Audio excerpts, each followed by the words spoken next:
Hey there, I'm Valdemar from GhostNote Audio, and in this video we're looking at how to do IR captures with our new free plugin Spectrum Thief. Let's check it out. So, unless you've really not been paying attention for the past 15 years or so, you'll probably have heard the term IR, or impulse response. And I'm going to make an impulse response. And then let's check out the IRs. And we developed specific IRs. What is an impulse response? Why do I need it? Why should I be using it? I'm a huge fan of impulse response technology. It's a technique that can be used to capture and replicate certain audio processes, and you're most likely to see it used in the context of speaker cabinet simulations or reverberation. The technique is simple and simply involves playing a single loud click through your signal chain, and then analyzing what comes out on the other end.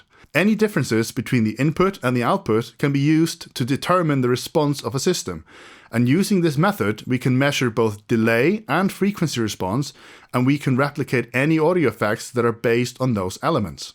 So, there's two methods that are most commonly used for measuring and producing an impulse response, but I'm going to show you a third one which is less commonly used, and we'll see how they compare. The most common method when capturing IRs for speaker cabinets is using the sine wave sweep approach. The process is as follows. You just play a sine wave that slowly changes in pitch from a really low frequency to a really high frequency and record the result.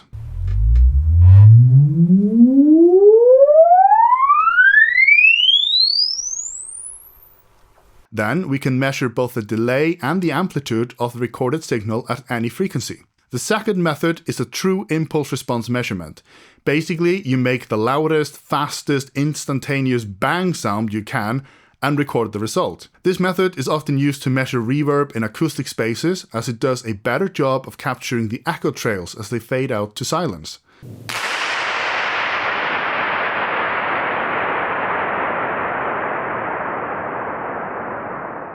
Both methods end up producing the same thing, a set of data that can describe the delay and amplitude response at any frequency. This data can be represented either as a set of frequency and phase response charts in the frequency domain, or as an impulse response in the time domain. These two charts contain the exact same information, just in different planes of presentation, frequency versus time. We can convert between the two using Fourier transformation, but I'm not going to attempt to explain that to you now. Just know that one can be used to produce the other and vice versa. But what is this third method? Well, when we're capturing IRs of speaker cabinets, we usually end up truncating the data to just a few thousand samples, and often a minimum phase transform is applied to the result, which ensures the shortest possible latency when using the IR to process an audio stream. The minimum phase transform ensures that all frequencies pass through with the smallest amount of latency possible, without changing the sound of the IR.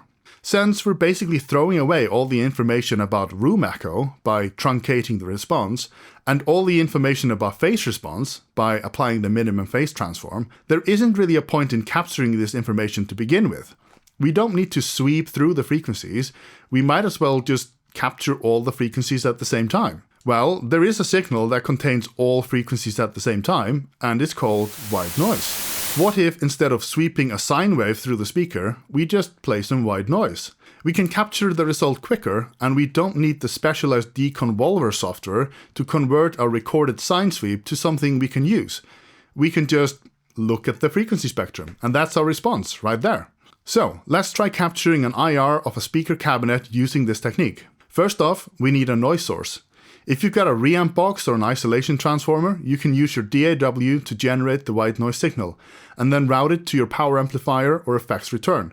You might even try a direct line level output into the effects return on your amp.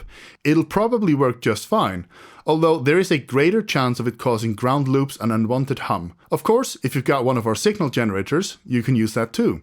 Since it's battery powered, it won't cause ground loop issues. Just set it to white noise mode and plug it in.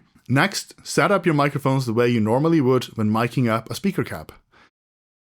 Then, add an instance of Spectrum Thief to your master channel and start the noise generator, and record the target signal for about 3 to 5 seconds.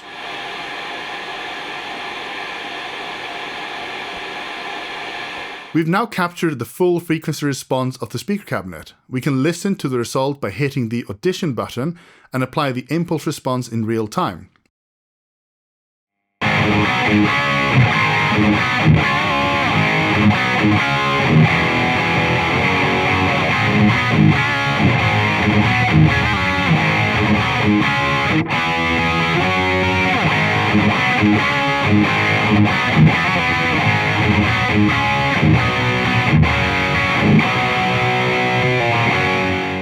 Finally, you can export your capture as a WAV file, so you can load it up in your favorite Capsim plugin or hardware unit.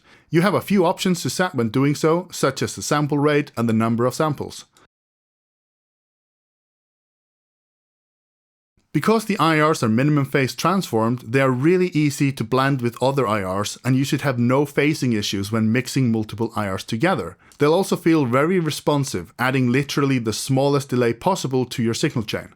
I hope you found the video useful. Using Spectrum Thief to generate IRs is a lot simpler than most of the current alternatives out there, as the whole process is done live and you get instant feedback on what it is that you're actually capturing. If you like this sort of content, please consider hitting the like button and subscribing to our channel. Thank you so much for watching.